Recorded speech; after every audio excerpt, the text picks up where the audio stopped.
As I said, today we are talking all about income and expenditure, your divorce wallet, and so many of you talk to me about this because affordability is a problem when you're going through divorce. It's always going to be something that you think about, and it's something that I thought about when I went through my divorce as well.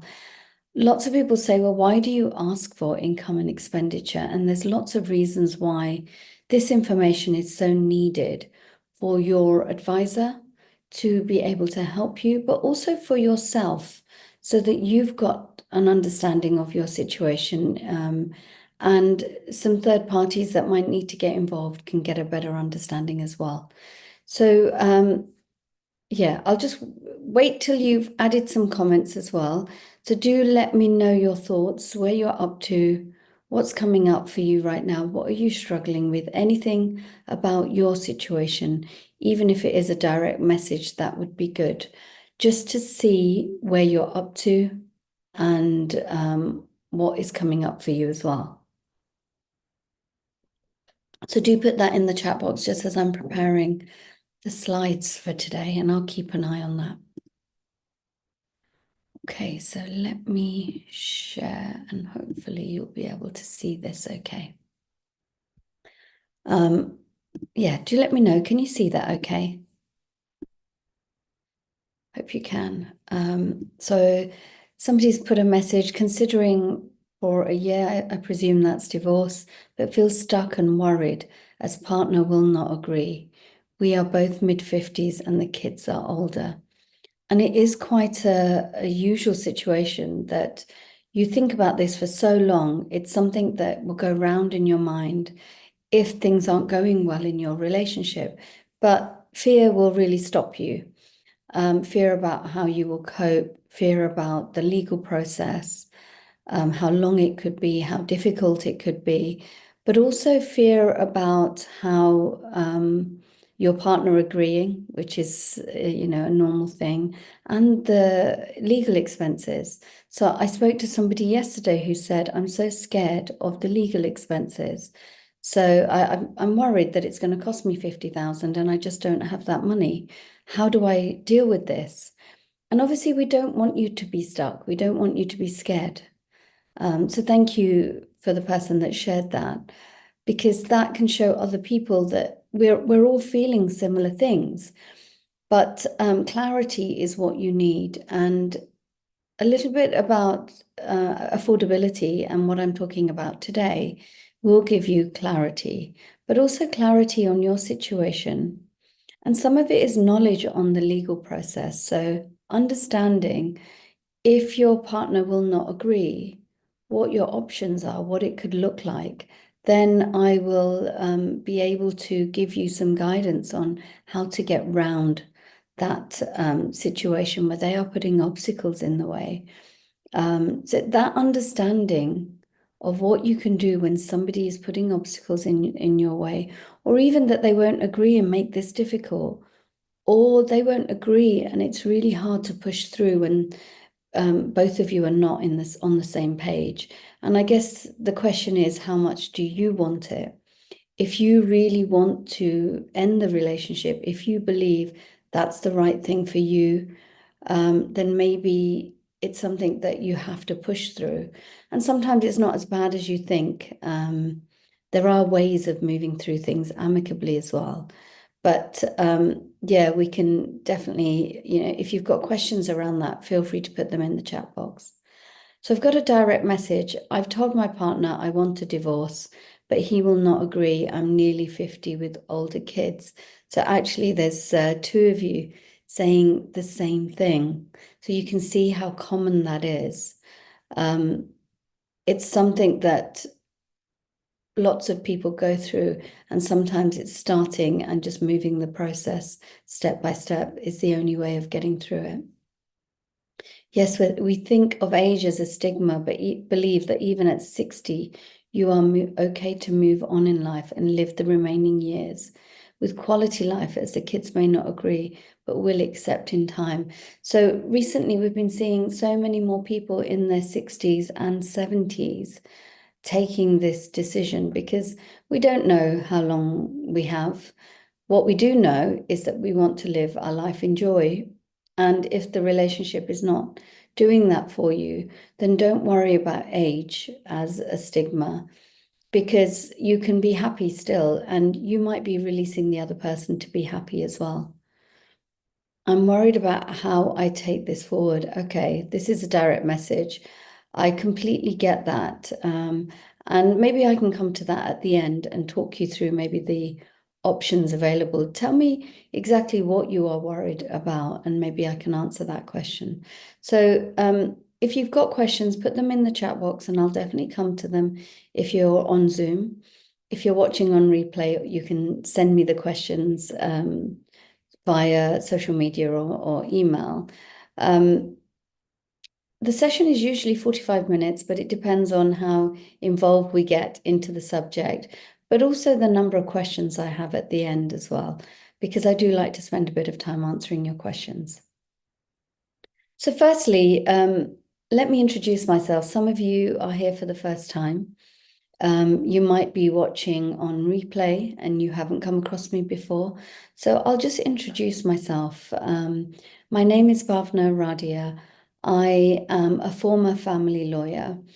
I qualified as a family lawyer in my 20s. It was the role that I really felt, that the area of law that I really felt aligned with me, because I thought I had empathy, compassion, and I could really help people move from a difficult place to a place of transformation.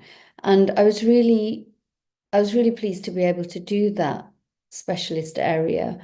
And I felt I was helping in the best way I could. I got married in my 20s as well, and moved on with my life, believing that it would be a happily ever after.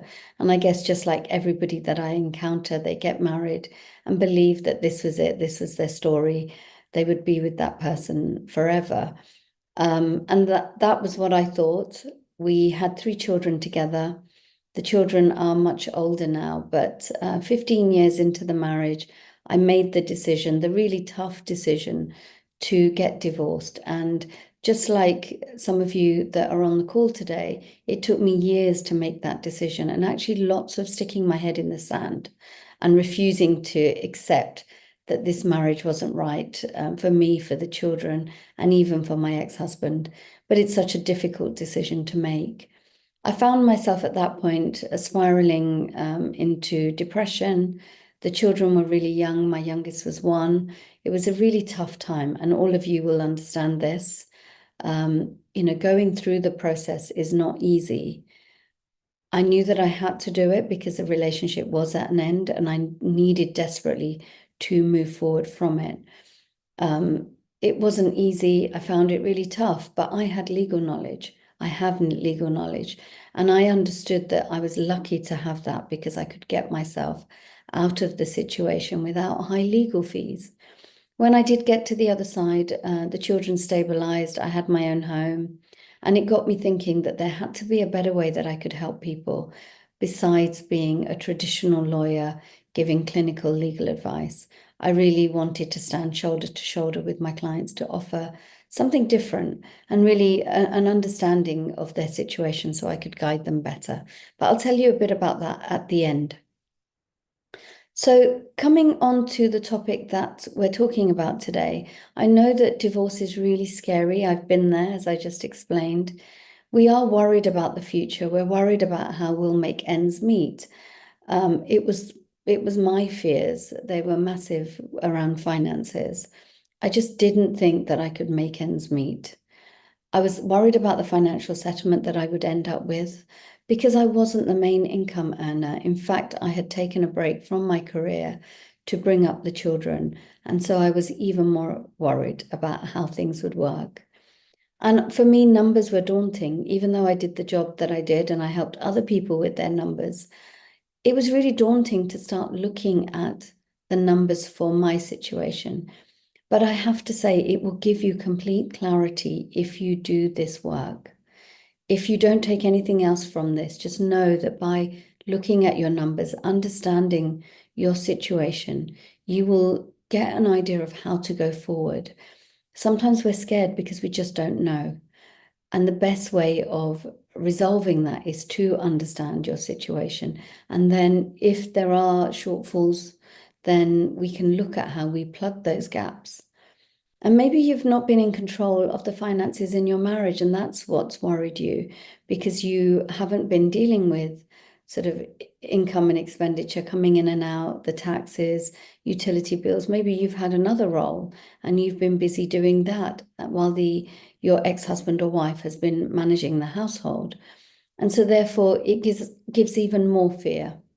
But really looking at income and expenditure, which I'm talking about today, is that it will show us your affordability for different ways around your settlement. So once I've got an idea of affordability, that helps me work out a settlement.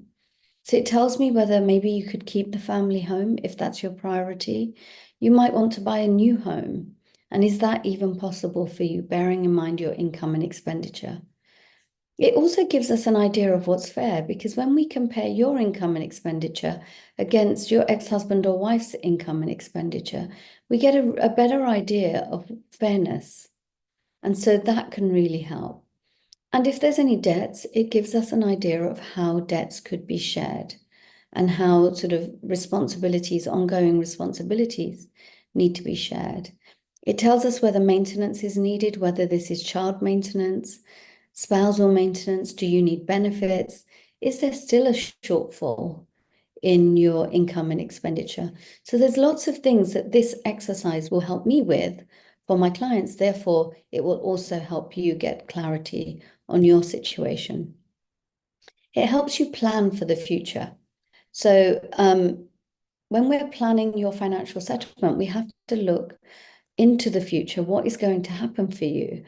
And looking at your income and expenditure today will give me an idea, or give other third parties an idea as well of what your plan will look like for the future. So if you said to me, my priority is to make sure my children go to university and I'm able to support them through that, I'm able to live a certain quality of life, and retire at 60, your income and expenditure today will give us an idea of what that could look like. It may be that you have to go to a financial advisor and get a cash flow analysis, but they will ask for this information as well. And we can then plot out what your life will look like to age 100 from an income and expenditure point of view, and we can see where the shortfalls are going to be and plan for this life that you want to put in place. So really important you do this. And I know most people don't want to do this exercise, but actually when you start, it's not as difficult as you think it might be. Having the numbers around your income and expenditure will also tell me about any problems before they arise. So lots of people will come to me and say, this is the agreement I got to. I can't do this now. There's no way I can achieve this agreement. What can I do? And it's purely because their advisor didn't go through the numbers with them and affordability and feasibility of certain settlements before they agreed them. So what is it that we are actually looking at? Well, the first thing is income. Understanding your total income will help you get clearer on what you have to spend. Of course, I mean, that's simple maths. Whether it's enough to cover your expenses, whether you've got capacity to borrow, whether we need to increase your income somehow. So what is income? When we talk about income, what are we looking at? Income is all sources of income. So employment, where you get your pay slips and you know exactly how much you're getting every month, unless you've got a variable contract and you work overtime, you can do more hours, you possibly get bonuses. Obviously, your pay slips can change, but generally you get a set amount every month, and we're quite clear that that's going to be ongoing. You might be in self-employment where you are paying income tax on the money that you take home. Your employer is not doing that for you. You might have your own small business, and so therefore you are self-employed, you're taking money out, and that is what you pay tax on. So we need to get an idea of your self-employed income as well. For self-employment, what we would need to see is your self-assessment returns, because that tells us how much tax you've paid, how much income you've declared. You might have rental income coming in from a property. That could be income. The property may be in your name and you're getting income from it. It may be in your partner's name, but the income is going into your account. So officially, we need to look at, are you paying tax on that income? Is it actually your income? Is it going into a joint account for both of you to share? So it depends on how that income is coming in and whose rental income it is. But rental income is a source of income. You might be getting dividends, interest from the bank if you've got savings. You might have investments that are bringing you interest, dividends. You might have shares that are coming in that will give you dividends. So that's all income. You might get benefits and you may have maintenance from the other person. So again, if you're getting child maintenance or spousal maintenance, these are all forms of income. Child maintenance is the amount that your ex-husband or wife would be paying you towards expenses for the children. And this we know is dependent on the other person's take-home pay and the children obviously being within the age to get child maintenance. Spousal maintenance is a slightly different income. It is when we look at your income and expenditure and we know there's a shortfall, you're already getting child maintenance and you're already getting the maximum benefits you could, and you've still got a shortfall. It might be that the other person needs to give you a set amount every month to help you cover that shortfall for a limited time. So spousal maintenance is one way of assessing that is your income and expenditure. So again, another reason why looking at your income and expenditure is really important. So when you are looking at your income and expenditure, what evidence do you need to provide to the other person of your income? Because at some point, you may be going through financial disclosure, which is letting the other person know what your income is, what your expenditure is, what assets you've got in your name, and what debts you've got in your name. So as part of that, we may need to provide evidence of income. So if it is that you are employed, it would be 3 months pay slips that you would be providing and your last P60. If you're self-employed, as I said, it would be your self-assessment that you provide for HMRC. This would also cover dividends, rental income, that should all be in your self-assessment as well. So any other income you've got coming in like that would go through your self-assessment for HMRC. If you've got maintenance coming in, that's obviously proven through bank statements and benefits as well. You might have a benefits letter. It might show on your bank statements exactly what you're getting. When we're also looking at income, think about potential changes to income over the next few years. So you might have a job change coming in that maybe you are changing jobs within the organization, so your income is about to change.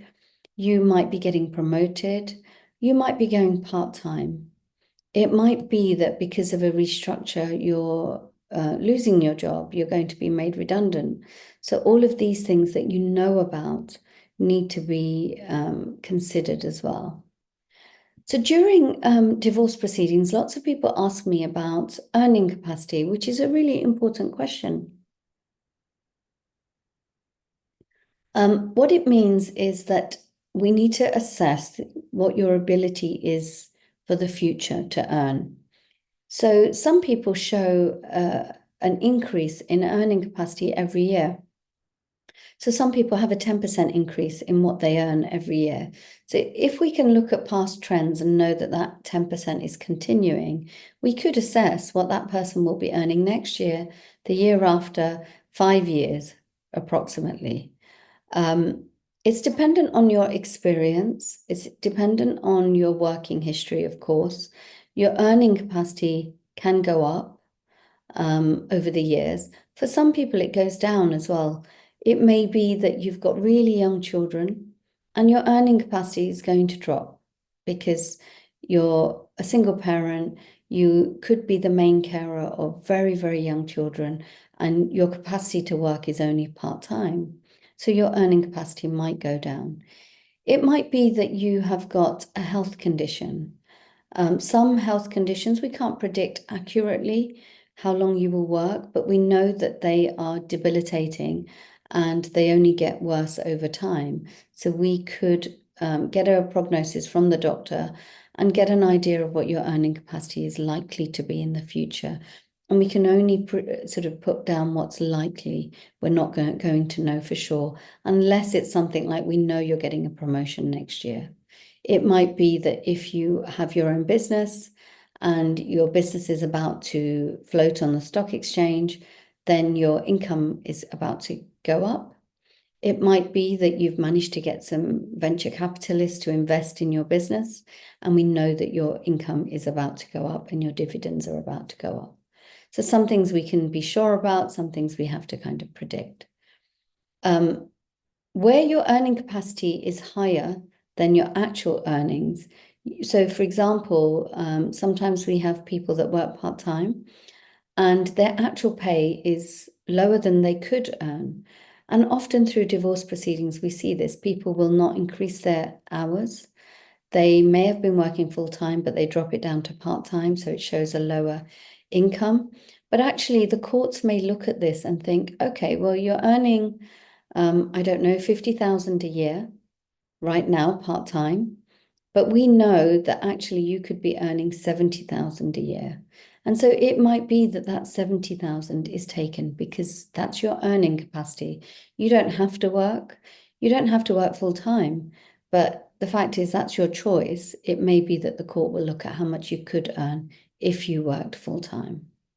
The court does expect that you will keep your income as high as possible, that you won't drop it just because you're going through court proceedings. And that's why we can take potential earning capacity into account as well. So I've talked a bit about child maintenance already. So that might be, if you're not getting that already, that might be something that you could get, child maintenance and spousal maintenance, to increase your income. So what expenditure are we looking at and why are we looking at this? It's, again, people always struggle with this and it's quite a job to track your expenditure. Income is a bit easier, but tracking what you are spending on can be quite difficult. But you do really need to understand your actual expenditure. And you might look at it based on living at the family home for the moment, even if the two of you are living there together, because your expenses at the family home may be the same if you remain in the family home. It may be that if you buy another house, you go into a smaller property, that your expenditure might go down a little, but that's okay as long as we're looking at worst case, because we want to make sure that everything is affordable that we are looking at. But when I talk to you about looking at your expenditure, it's a chance to look at everything that you are spending on now, because you will be getting your bank statements and going through them and saying, okay, my water bill is this much, my mortgage is this much, my broadband is this much. And even with your mortgage, you might be on a variable rate. Is there something you could do to bring that down? When you're looking at your broadband, do you really need to be spending £100 a month? Is it possible to spend £40 a month? Is it possible to renegotiate that contract because it's come to an end and get a better deal? So actually, lots of people save money by doing this process because it will give you a chance to assess your spending and think about certain things that you don't need to spend on. You might have direct debits going out that actually you didn't even realize, but by doing this exercise, it will mean that you can become more efficient. You can get rid of those. You could renegotiate contracts and start looking at your actual spending. So this also gives us an idea of understanding your spending when you live separate from your ex. Because you could, like council tax, when you're a single adult in a property, you get a discount on your council tax. It might be that some of your other expenses, say food expenses, go down. Possibly some utility bills may reduce. You might find that other expenditure like fuel, maintenance on 2 cars, reduces. So there'll be certain things that you can cut down when you are looking at a plan to around your expenses. So when we look at your expenses, it gives us an idea of how you could share assets. And for example, if you are thinking of staying in the family home, when I can see your income and expenditure, I can see that if your mortgage capacity is 200,000, and say, for example, we get that borrowing of 200,000, we get an idea of what your monthly installments will be. We can slot that figure into your income and expenditure, and it gives us an idea of whether that's affordable for you. Whether actually you could make ends meet. Have you thought of contingencies? Have you thought of house maintenance, all the other things that maybe when we're looking at this, we've forgotten about? So I go through this to make sure that the process that you are thinking of, the settlement you are thinking of, is feasible and affordable. So it gives me an idea of how we could look at your asset share. When you're going through a divorce, you don't really need to provide evidence of your expenditure for financial disclosure when you're showing the other person and being transparent, because they may have knowledge of this anyway. You may have a joint bank account and they can see what the expenditure is regardless. But you don't need to provide sort of statements showing what your bills are or anything like that. We just need to get an idea of what your spending is. Is it reasonable when you were living together and you had 2 incomes? It may be that you were able to spend a bit more, and that when you're looking at one income, one household, will your spending have to change to be able to make life affordable?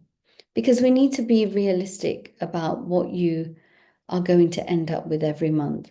So, for example, I was doing this exercise with a client and they said their spending was 9,000 a month.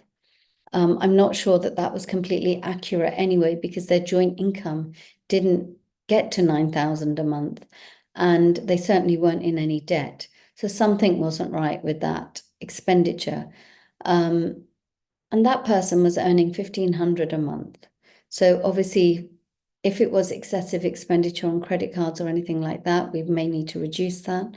It may be that they've overinflated their expenses because they're going through a divorce and they feel that that's what you have to do. But quite clearly, it doesn't add up. If the couple have got income of 5 grand a month and their expenses are 9,000 a month with no liabilities, that there's something not quite right. So actually going through this process is quite good for you to get clarity on the amount you could save every month, if you've got any savings, or the amount that your deficit is every month, and what are we going to do about that? When I go through this, I can give you a spreadsheet to use to calculate your income and expenditure, and I'll show that to you shortly. But what you can do is separate your monthly expenses into essentials and non-essentials. So essentials can be everything that you need for basic living expenses. So these are the things that don't necessarily change. So your mortgage or rent, utility bills, even though you're on the best contracts, you've renegotiated them, they're not going to change. And there's only so far you can go with reducing your utility bills. You might have insurances, so car insurance, which again you can negotiate, home insurance. You've got groceries, car tax, MOT. So those things may be your essentials. Once you've negotiated those and looked at them, you can't do without those. You might have childcare costs, so morning breakfast club, afternoon club, nursery fees, and those again are your essentials. Then you've got things that are non-essentials. So those could be entertainment, going out, eating out, takeaways, holidays, even beauty expenses. So you may not need to get your nails done every week. They are expenses that maybe you want but aren't essential. And obviously, if they're affordable, you should do them. But there's certain things there that could be adjusted, put it that way. And again, you can see it on the tracking sheet that we allow for dental, optician, beauty, Christmas presents, birthday presents, etc., because you need to budget for all of this. And then we work out whether you will be able to afford everything. Should you overinflate your expenses? It's a question I get asked all the time. It's things that, lots of people do. If you overinflate your expenses, it can be obvious to the other side. And sometimes when you do that, it can just make things a bit harder. But equally, don't underinflate your expenses. Don't be too conservative. Lots of people, when they do this exercise, they think I'm telling them to cut everything back. What I actually want is what is realistically what you're spending, not for you to say, it's okay, I won't spend money on getting my hair cut for 5 years or whatever. I want to see what your actual expenses are, to see if that lifestyle is affordable, and then we look at it. So don't go too low. Don't go too high. Be realistic when you are tracking your expenses. How much do you actually spend? When you track it properly, you might be surprised. You might be surprised at how much money you do actually have left over. You might be surprised at how high your expenditure is, and whether you'll be surprised at how much you can do to bring that down as well. So I'm going to show you this spreadsheet that I have, and we can share it with you as well. So let me just find that, and I'll show you briefly the kind of information you can put together. Hopefully you can see that. And this doesn't separate your expenses into essentials and non-essentials. But sometimes I do ask clients to do it that way. But this is a basic sheet, which you can see it tracks your income. You've got your salary, income from investments, and you can have separate lines on what they are. So you might have rental income property 1, rental income property 2. You may have investment shares that bring you dividends approximately. You might be getting maintenance. And what is that maintenance? Is it child maintenance, spousal maintenance? It could be both. State benefits if you're getting anything. And you might have something else where you're getting an income. Some people do have income from other sources. So trust funds, for example, you might get income from there. It might be that I've seen that somebody's aunt gave them £200 a month, just because they were used to giving them maybe pocket money, and they were still getting that from their auntie. So if you're getting anything like that, that could go in there as well. So then we're looking at the expenses, and you can see right at the beginning, we've got mortgage and rent, council tax, water rates, gas and electricity, buildings and contents.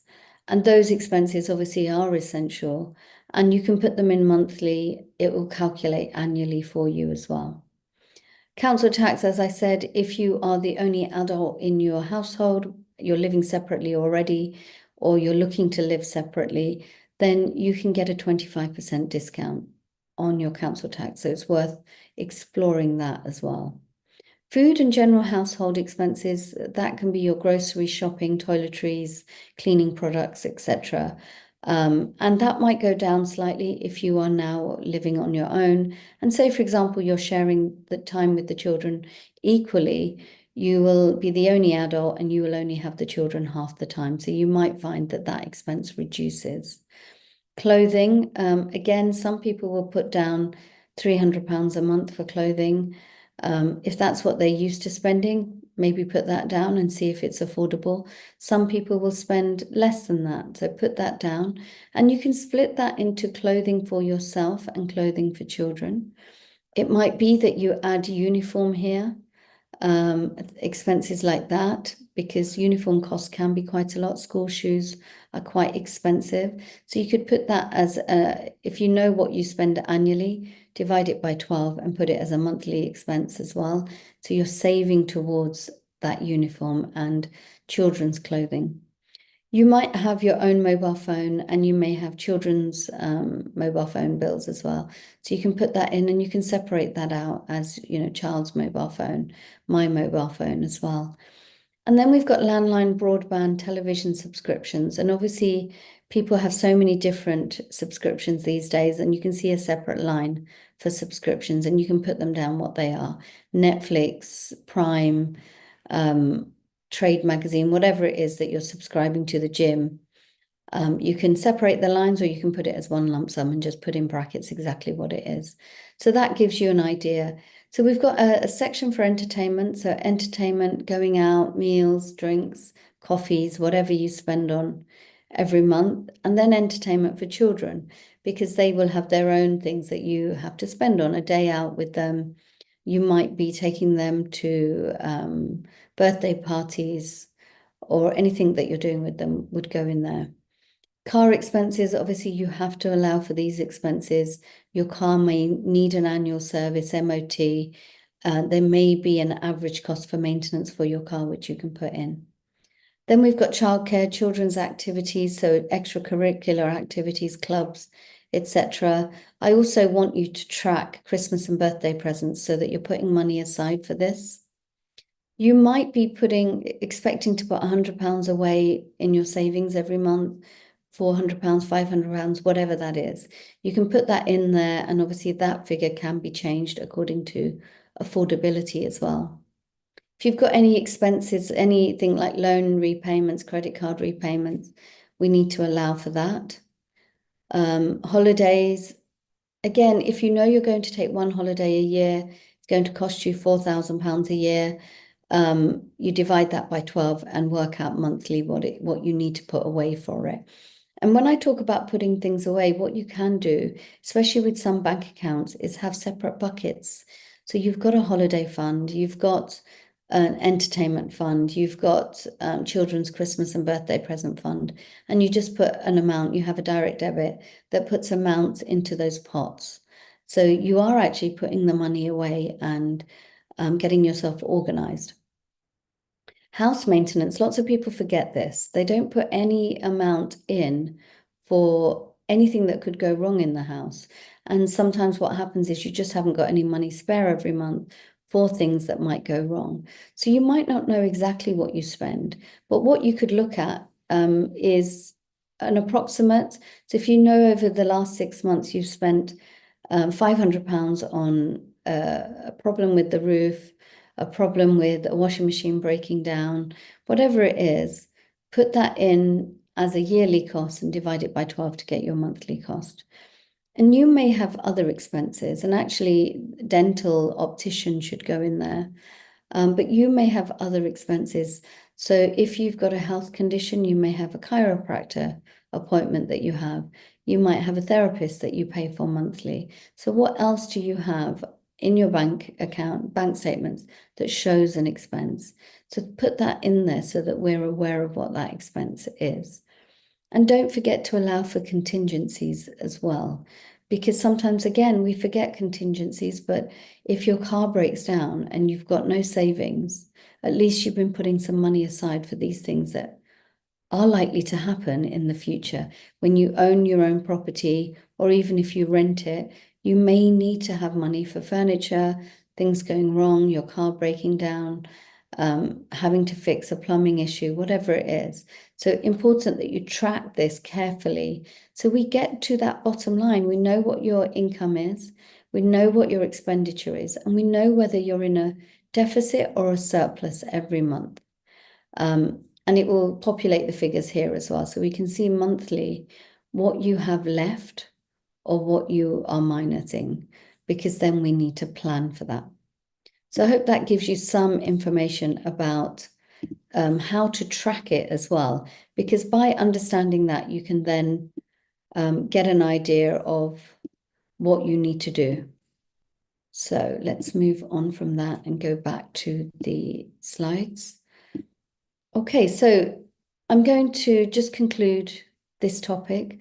Lots of you are going to stick your head in the sand when it comes to working this out. I know I did. I just didn't want to face it. And it was because it was numbers and I didn't like numbers. It was a spreadsheet and I didn't like a spreadsheet. I had fear of spreadsheets, but actually, when you start just putting in a few numbers, it's not so bad. Also, I had a fear because I wasn't I hadn't been in control of the finances. I actually couldn't tell you what we spent in shopping every month, what we spent in bills every month, and I just didn't want to deal with that. So, but when I started doing this, I could see what my affordability was, and I could see what my life could look like in different scenarios. So I am going to call you out on it. Get it done. It's really important, even though it doesn't feel that important in the grand scheme of things. Stay focused. Just do a few steps at a time. You don't need to do all of it. My bank gives me an analysis of my spending. So actually, I can see what my spending was on my mortgage, on my groceries, how much I spent on um, health things, how much I spent on children's activities, whatever it was. It gives me this analysis. So you could look at that if your bank account gives you that.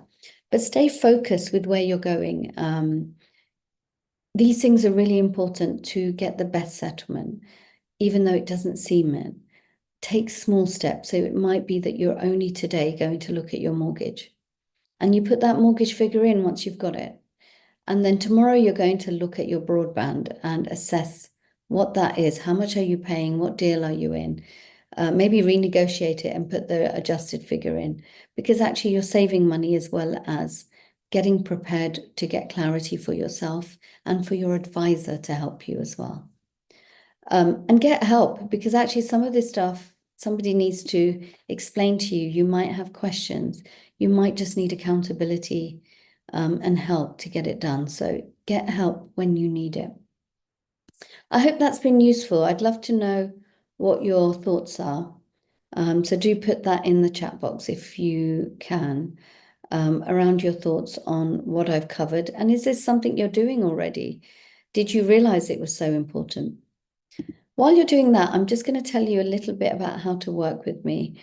I mentioned at the beginning that I work a little bit differently now. In fact, it's something that I've been running for a while, and it works amazingly well for my clients. And I see the transformation from where they start when they are scared and confused and worried to where they end up, which is feeling more empowered, feeling confident, and actually feeling like they can tackle other areas of their lives when it comes to challenges, because challenges will come in your life in different areas, and we just need you to feel more confident and empowered to deal with them. So I help people through my Divorce Right program. It is 6 months of me being there next to you, helping you through each step, providing support and guidance along the way. And it's about the legal process. What do you have to do legally? Do I have to do mediation? Is it compulsory?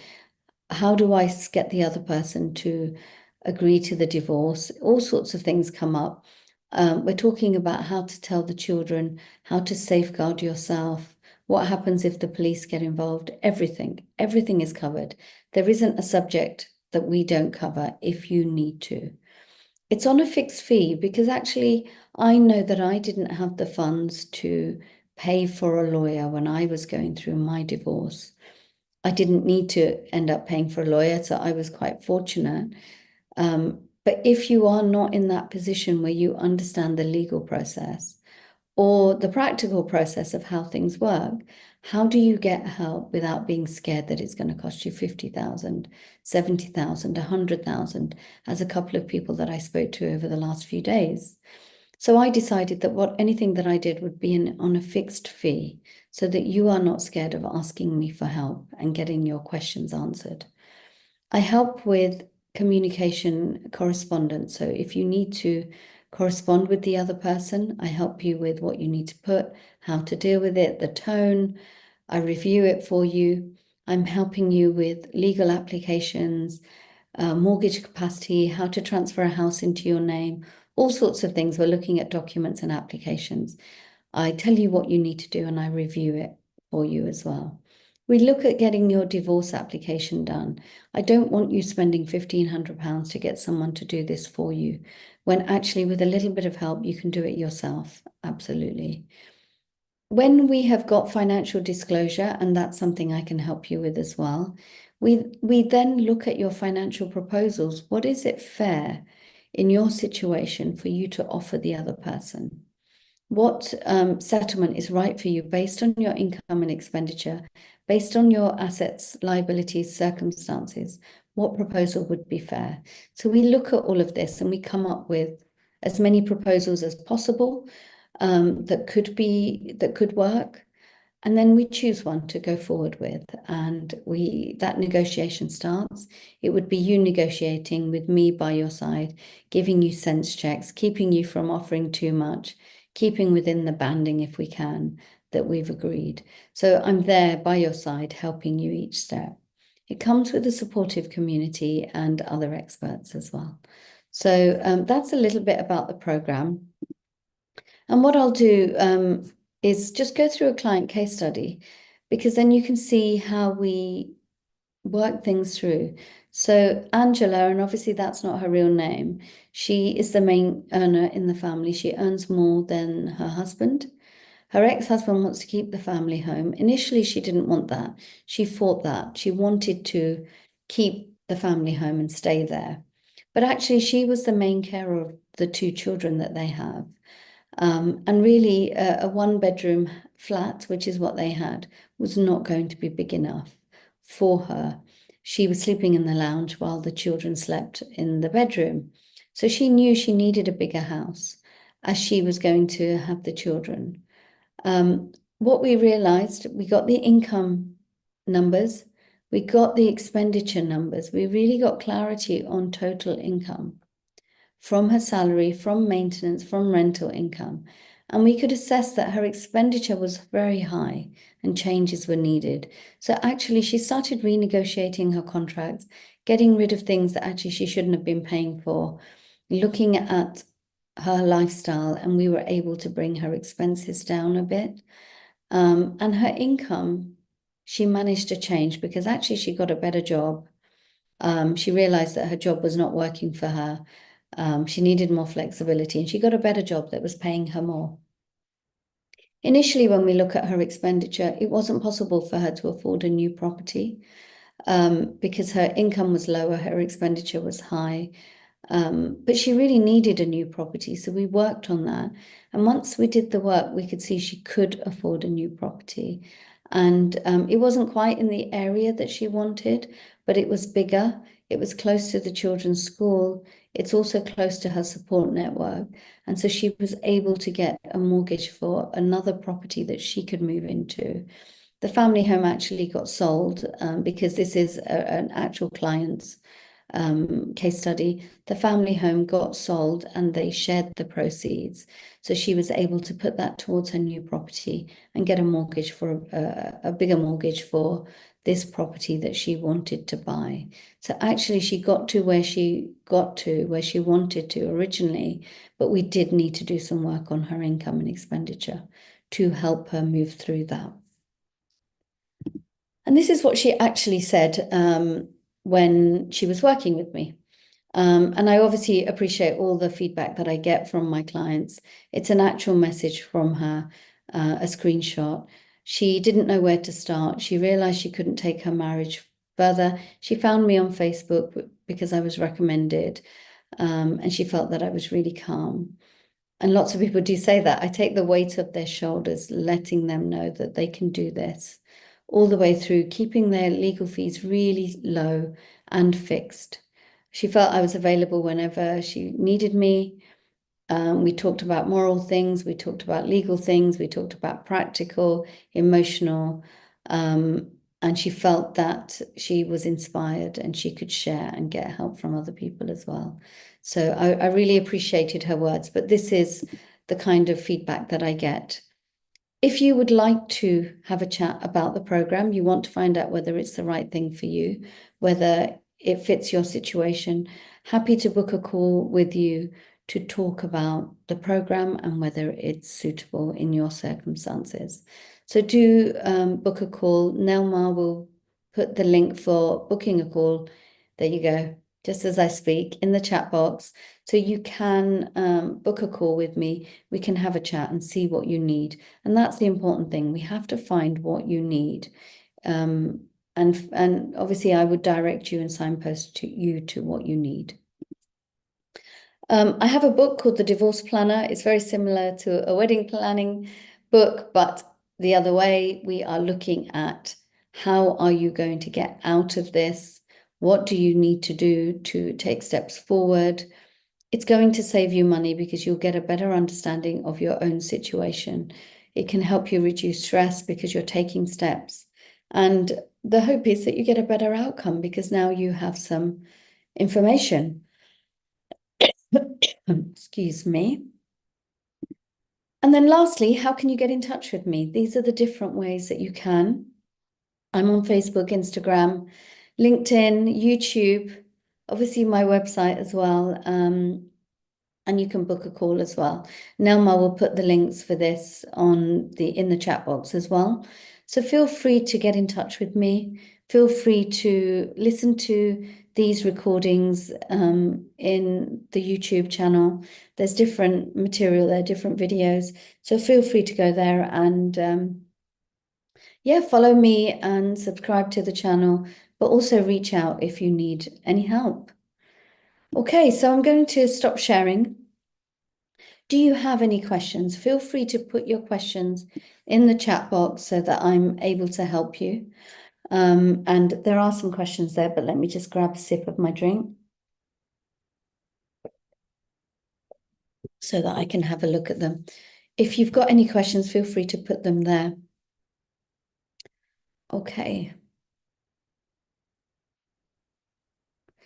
So I'm worried about how to take this forward, how to bring up the splitting of the finances without being unreasonable. And as I've said, this is a common question that I get.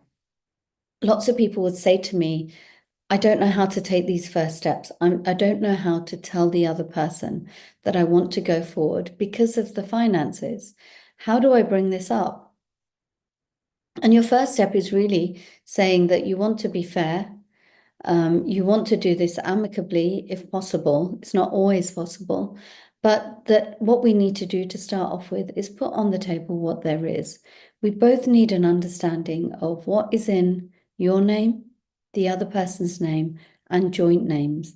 And when we look at what there is, we are looking at all the assets, so property, money, investments, pensions, and we're looking at what you owe, so your debts in your name, the other person's name, and joint names as well. Credit card debts, liabilities for tax, say income tax liability, capital gains tax liability, store cards, credit cards, anything like that that needs to be paid. Once we have that information, then we can look at what is fair, what is appropriate in your circumstances to share the assets and liabilities that you have. And obviously, income and expenditure is a part of this because that will tell us who's got disposable income, who's got the highest income, what can we do about that? What support does the other person need? So you need to bring that up saying, I don't want to be unreasonable. I don't want to make this difficult. We just need to decide how we share everything in a way that is fair and amicable and meets everybody's needs. And to be honest, some people will take that and they will understand what you are saying. Some people will hear that and just think, I need to protect myself. I'm going to hide money. I'm not going to disclose information. I'm going to be downright difficult. And it doesn't matter how you say it to them. If that is their feeling, that is what they're going to do. And you will find ways around that as well. They can put obstacles in your way and make it difficult, but there are always ways around it. So I know you're worried about splitting the finances. It's a process. We don't know how it's going to go. Sometimes it goes much quicker than we think. And for some people, they think it's going to be amicable and things will get decided quickly. And sometimes there's sticking points, which means it doesn't go as fast as we would like. So, let me know if that helps. I hope it does, because it is a difficult question. It's a difficult situation. I've got another direct message. I'm worried about how the children side will be settled. I have got two children aged 14 and 16, and I'm looking at making a plan for the children. I know this is not what you're talking about today, but I wonder if you could help me work out the steps I need to take. Okay, again, really interesting question. Thank you for sharing that. It isn't the topic that we're talking about, but happy to answer that question. So when you've got children of that age, they are able to tell you what they would like to do. The court doesn't get involved in your plan for the children unless you need the court to get involved. So it is assumed as parents, you are able to reach agreements around how much time the children spend with both of you, and how everything works, what happens during term time, what happens in the holidays. So the courts will leave that to you to agree. You need to obviously think about what's in the best interests of the children because they are priority. It may be that you've been the main carer in the past. You've always done all the things for the children. And your partner says, well, actually, I want to also be equally involved. I'd like to drop them to school, come to parents' evening. And you might want to give them an opportunity to do that because actually, when you're living together, when you're married, sometimes it's not a priority for the other person to get involved with everything. But when you're going through a divorce, suddenly people step up and they realize that they're not going to see their children every day and they want to be involved. So it might be that you give them an opportunity to get involved. But if you find that that's not something they want, then you might want to take a step back and think, okay, it's in the best interest of the children to remain with me because that person is very busy at work. They don't have the time to support the children as they need it. And it might be that you come to an arrangement where you're the main carer. The courts like 50-50, an equal arrangement if it is possible and if it is in the best interest of the children. So although that's a starting point, that's not always the end point. So for some families, they start off thinking, is it 50-50? But you might have a child with SEN needs. You might have a child that wants to live with you and makes that clear. And if your children are 14 and 16, they can make it clear what they would like. And so their wishes and feelings are taken into account to some extent. And at 14 and 16, they're able to tell you what they would like to do. But you do have to look at what's in their best interests as well, because they are children. So I hope that helps you sort of think about what you do when you've got arrangements to plan for children. So I know that we're out of time, and there are a few messages in the chat box that are direct messages. So I'll definitely come back to you if you drop me a direct message and I haven't answered it. So I will leave it there. I hope that's been useful. We will share the spreadsheet that I showed you. We'll share it with the replay as well, and we'll put it on the YouTube video as well as a download. So feel free to go there and pick up a copy of that spreadsheet for your use. You can download it and use it to track your income and expenditure. It's great to see you all here. Thank you for your questions. Thank you for being here. And we do these every Wednesday. So feel free to come along next Wednesday.